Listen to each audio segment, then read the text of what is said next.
A lady writes in the Sydney Morning Herald that she's a Gen Zer, and she says it's okay that she needs 3 compliments a week. Apparently, somebody's worked out that Gen Xers only need a pat on the head once a year, Millennials 3 times a year, and Gen Z need it 3 times a week.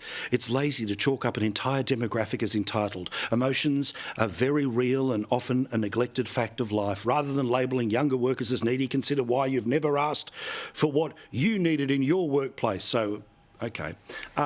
Now, you love the young people, but every now and then, do they need that many cuddles? Oh, look, I do love this article, I have to say, and I think it was Reece Kershaw from the AFP who made these comments about the number of times each of the generations need praise. I'm really proud to mentor some Sydney University students, and one of my students was talking about a scenario where she was doing some work experience and she received a one-line email as praise, and how she was just devastated for days about that. And it struck me, as somebody who does care about my staff, who wants them to have a really great work-life balance and a great culture in their workplace, that perhaps I also wasn't giving people enough praise. But I think there really are differences, aren't there? Like, you know, in generations older than me, they were raised in these kinds of families where they were...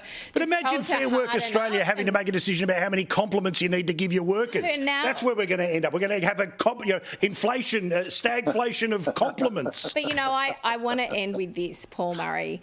You know, this generation, they've been really stuffed over. They've been told, oh, you've eaten too much avocado on your toast and so you can't afford a house. What rubbish, house prices are through the roof. You know, they've been told they need too many compliments. This generation is getting absolutely bad. Oh, yeah, so you know, the generation that went through a depression, whatever. The young people of Australia. Oh, it must be so hard. The plasma generation, anyway. You know what, we should compliment them more, but more importantly, we should give them better wages. What about everyone gets a cuddle? They can afford... Look, I know, Luke, in those 2GB contracts, you've all got only cuddles, but, you know, fair dinkum. All right. Now, mate, if I get a cuddle, I'm looking at how much leave have I got? How much service leave? It's about to happen.